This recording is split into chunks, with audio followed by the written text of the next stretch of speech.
Have you ever thought, I'm studying every day, but I'm still not getting the result? If yes, then this video is for you.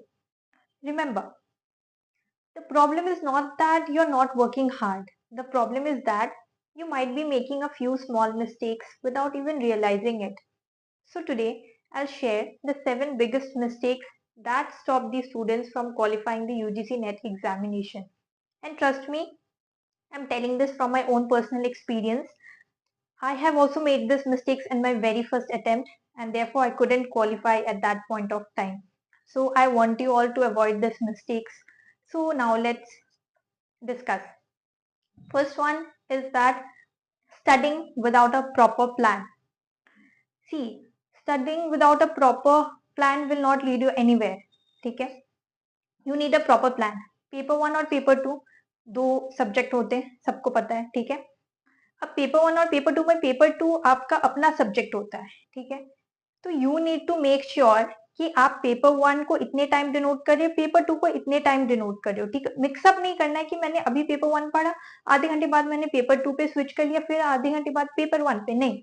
At least एक से 1.5 दिन या फिर two days में B, okay?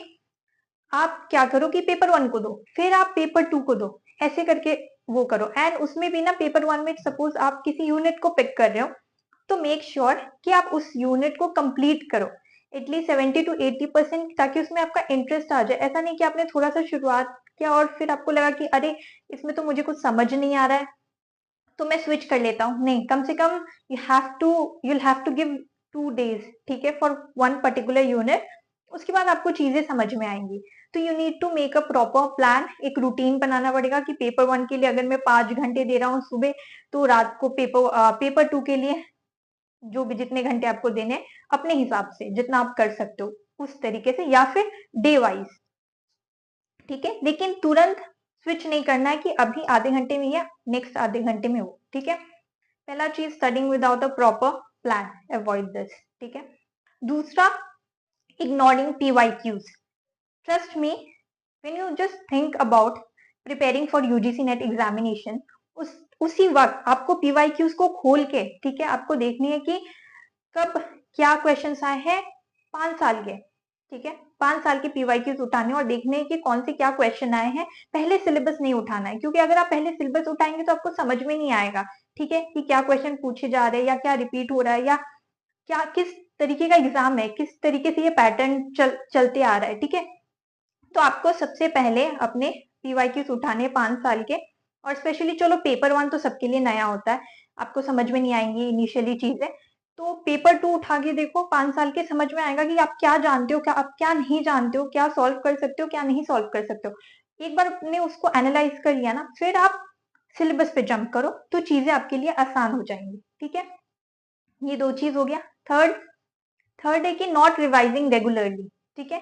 आपने जो Monday और Tuesday को पढ़ा, ठीक है, मंडे ट्यूसडे को आप एक चीज पढ़ रहे हो, फिर वेडनेसडे थर्सडे को मान लो एक चीज पढ़ रहे हो, फ्राइडे को जो भी जैसे भी पढ़ रहे हो, मंडे टू फ्राइडे आप पढ़ो, वीकेंड सिर्फ रिवीजन के लिए रखो, ठीक है? एंड वीकेंड में मान लो कि वीकडेज में आप क्या कर रहे हो, Monday to Friday paper one के लिए हाफ टाइम निकाल रहे हो, पेपर टू के लिए हाफ टाइम। वीकडेज में क्या करो कि सैटरडे रखो पेपर वन के रिवीजन के लिए और संडे रखो पेपर टू के रिवीजन के लिए, ठीक है? इससे चीजें आपकी बहुत आसान हो जाएगी। और रिवीजन नहीं करोगे और सिर्फ पढ़ते ही जाओगे आगे, तो इससे एग्जाम कभी क्वालिफाई नहीं होगा, ट्रस्ट मी, ठीक है? अपनी एक्सपीरियंस से बता रही हूँ, ठीक है? देन दी फोर्थ थिंग कि depending only on YouTube lectures, ठीक है? सिर्फ यूट्यूब के लेक्चर्स पे निर्भर नहीं करना है आपको, ठीक है? आपको अपने शॉर्ट और क्रिस्प नोट्स बनाने, वन लाइनर वाले, ठीक है? वो पढ़ने में बहुत बहुत ज्यादा आपके लिए हेल्पफुल रहेंगे। तो प्लीज ये स्टार्ट कर दो। अगर आपने पहले ऐसे कभी नोट्स नहीं बनाया और सिर्फ लेक्चर्स देख रहे हो या बुक से पढ़ रहे हो, तो नहीं, stop this and start making your own notes. वो बहुत ज्यादा हेल्पफुल होंगे। जब तक आप अपने नोट्स नहीं बनाओगे ना और सिर्फ लेक्चर्स देखते रहोगे, कुछ नहीं होने वाला है, ठीक है? वन लाइनर्स के नोट्स बनाओ, सिर्फ वन लाइनर्स, पूरा पूरा पैराग्राफ और ये सब कहानी लिखने की जरूरत नहीं है। वन लाइनर्स, आपको रिवीजन करने में भी आसानी होगी और अगर एक बार आपने लिखना है ना, आपको आपके दिमाग में वो चीज छप जाएंगी, ठीक है? फिर फिफ्थ चीज है कि do not read all books, ठीक है?